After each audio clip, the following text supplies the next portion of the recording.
Good Wednesday, everybody. How are you today? January 6th, 2010. We have a new year. You're in the right place here. Pull up a stool and place your order. Cold Ones with Mark and Matty Ice, Mark Verderer, and Matt Gelka. And it's a new year. It's 2010. And we had a little holiday break. We took Christmas off. We took New Year's off. We had some parties. We went down to the fireplace, Club Machiavelli's. We got patted down. We got frisked as we entered. It's okay. A lot of people were wondering if we're doing the show anymore. This answers their question. We're back. We're better than ever. We're looking to do a better job here in 2010 at interacting with the fans all over the world. But I can't possibly do that alone. No. So joining me from the palatial B57 Studios in lovely, beautiful, cold, and lonely Southington, Connecticut is a man who needs no introduction. Is a man who last night put a mortgage payment on Georgia Tech, and Georgia Tech lost outright.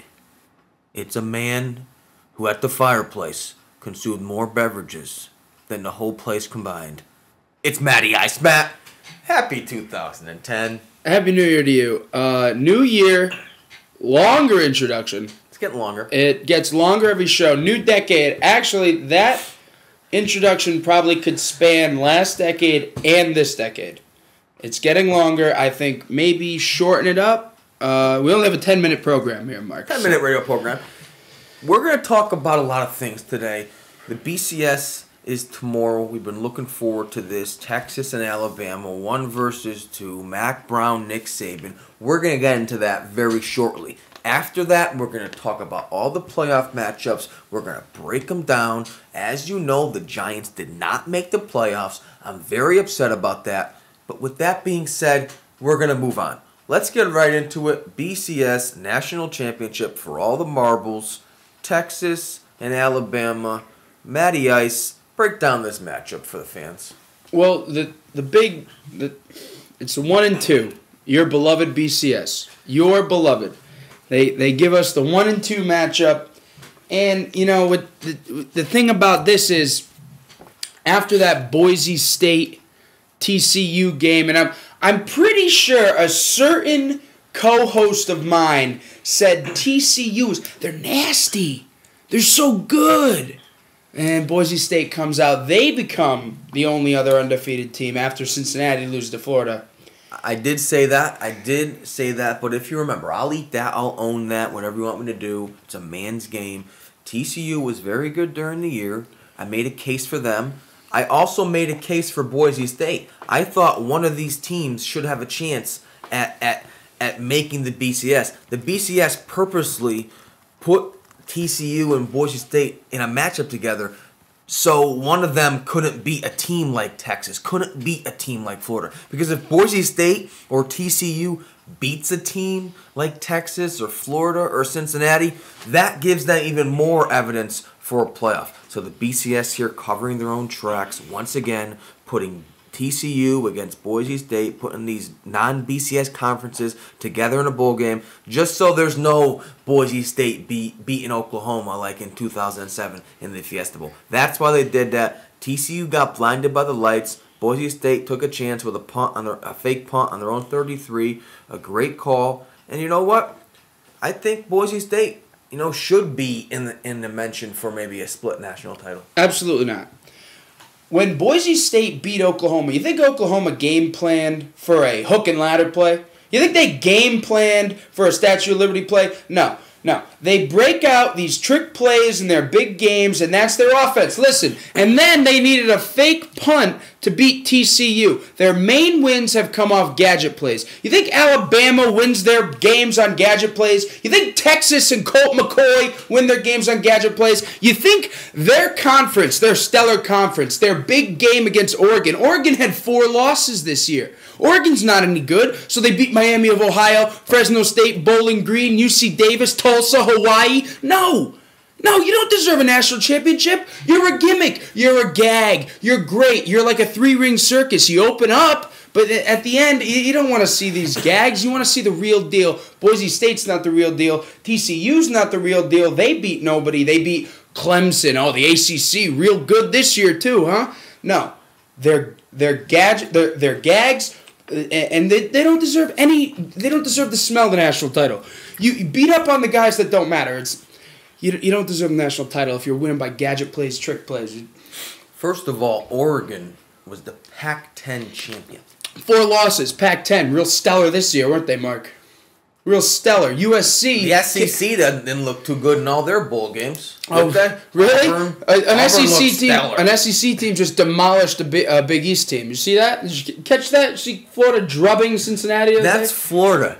And if you're fortunate enough to spend 5 or even 20 minutes with Tim Tebow, then your life is better for it, man. And if I'm unfortunate enough to spend 10 minutes with you, my life is worse every time. But I've heard that. That being said, Florida also lost to the number 1 team of the nation, Alabama. Oh, so yes, they deserve whoever wins that game. So you're telling me that Boise State, who beat the Pac-10 champion, who's looked good. Why is it that Alabama and Florida and these teams could win on missed field goals, or they can make a field goal if time expired like Alabama did twice this year? Why could that happen and it's okay? But Boise State has to blow teams out to win. They can't use gadget plays to win. They put together a great game plan. All everybody was talking about was TCU's defense. And what did they do? Boise State played better defense than them. All they said was Boise State didn't have a defense. They were all offense, maybe a little bit one-dimensional. That didn't happen.